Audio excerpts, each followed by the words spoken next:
does. Look out. He gone.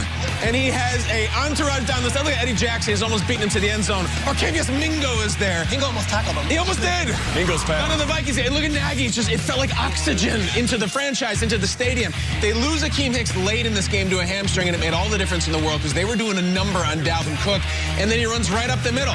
Hicks was awesome last night. He was talking to Cooks. They were barking. It was a great matchup. And then they lose him, and they start moving, and Cousins is going to go to Thielen again.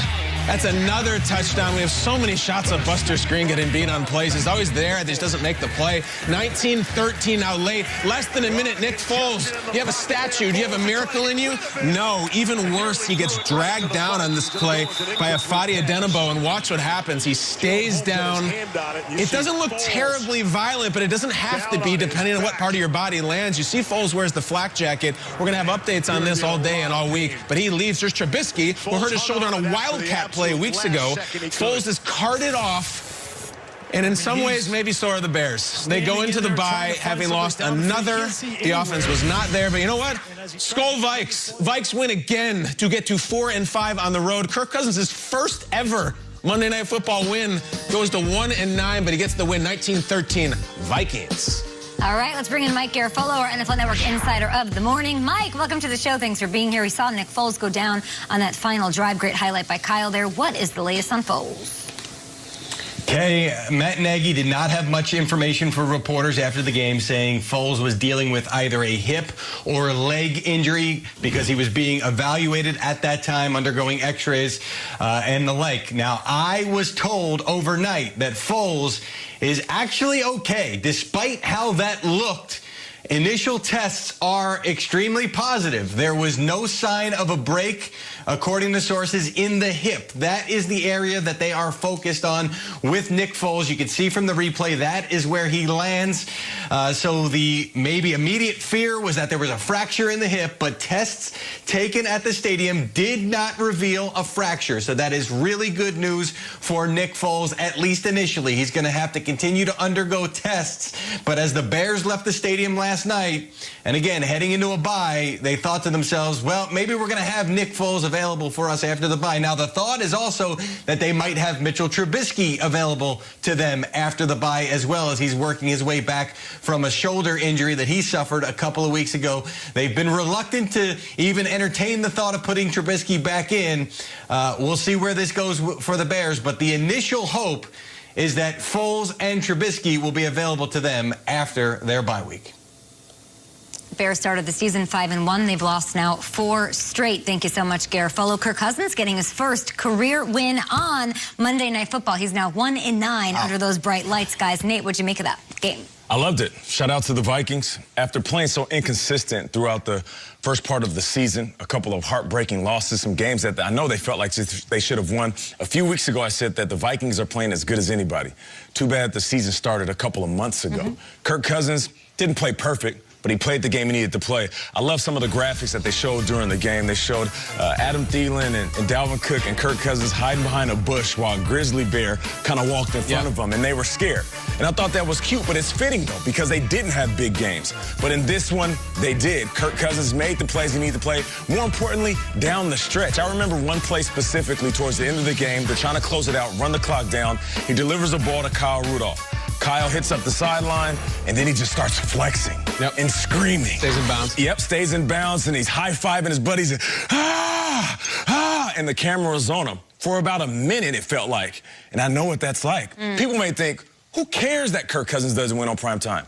He's in the NFL. He makes a ton of money. He's good. Kirk Cousins cares. He was 0-9 on prime time, 12 TDs, 6 interceptions. He knows what the narrative is. He knows what people are saying. And right there in that one moment when he knew they won the game, there was like a weight was lifted off of his back.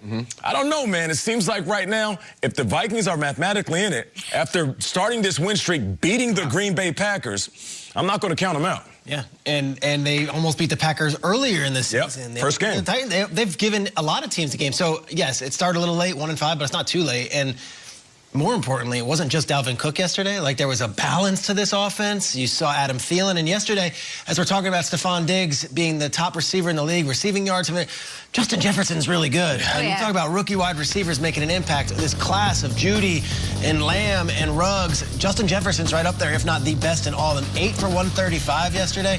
Continues to have this incredible season. Almost under the radar because people wrote this team off. But overall, I look at this guy, 42 catches on 54 targets. Already 770 yards, and last night Cousins was going to him as a number 1. It's very rare you trade a player like Stephon Diggs and they find a replacement who can just do it like lock. Go on. Yeah, what do you got? They tried this before. You know, history repeats itself. Sure. They traded Randy Moss and drafted Troy Williamson in the first round. Like, all right, just slide into the Randy Moss role. It never happened. Justin Jefferson, he's not Stephon Diggs. He might not be Stephon Diggs for a couple of years, but he sure is on his way to something. And I thought last night, getting those guys involved, they're a team I don't want to face over the second. I don't know if they're going to make the playoffs. It might be too late. It really might be. It's a loaded NFC West. But I do like the fact that they didn't just let the season go a couple of weeks ago, and now they got some juice. They do have some juice, and I thought last night they were okay, and they were just had to be okay to beat the Bears. I just looked at this game, and I thought the Vikings were all right. I thought that just the Bears were terrible. And if you feel sick, you got to puke. You have to purge. You have to get it out. I need someone to jump in the boat. And I would just think, they got a kick return touchdown to start the second half. Oh, my God, here we go. Got something. Bear down. No. Crazy camera angle. Bears fans, I need you to bite a stick here so you don't swallow your tongue. After the kick return touchdown, this is the Chicago Bears offense. Oh, boy, here we go. 3 and out, punt. 3 and out, punt. 3 and out, punt. 3 and out, punt. Turnover on downs. Turnover on downs. That was the second half after the kick. That was it. The defense outscored the offense again, and this is on a night when you're at home, you're on national television, as you will be in your next game. Yep.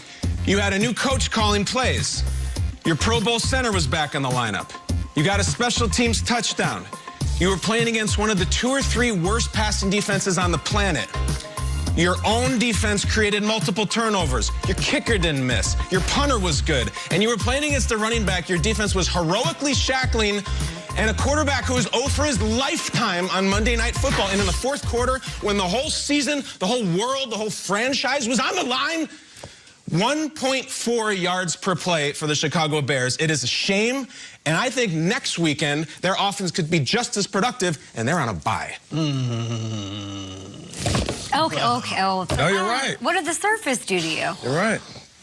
The surface. At one point in the fourth quarter, they had 14 total yards on offense. It's just not there. It's just dead. It's mind-blowing. What do you want to happen?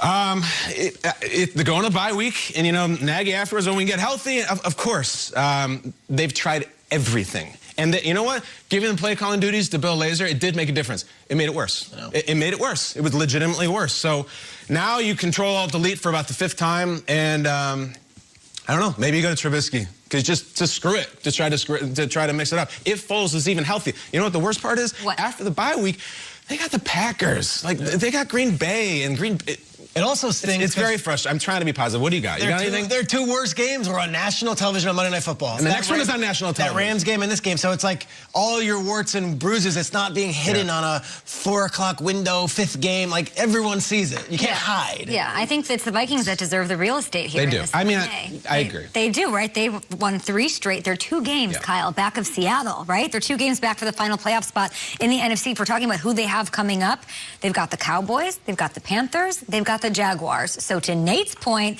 they may have a chance to get themselves a little run here at the second half of the season while those NFC West teams sort of beat each other up for positioning. It's about who gets hot at the right time. Just think about it, how high we were on the Seattle Seahawks. And all of a sudden we're like, wait a minute. I don't know if I'm going to be riding shotgun in that bandwagon. Yeah. And now all of a sudden you have the Minnesota Vikings really feeling themselves. Defensively doing what they need to do. Offensively, name a spot that they're not good. If Kirk Cousins plays good football, Dalvin Cook could be the best running back in football. Justin Jefferson is a beast. Adam Thielen, one of the best route runners in the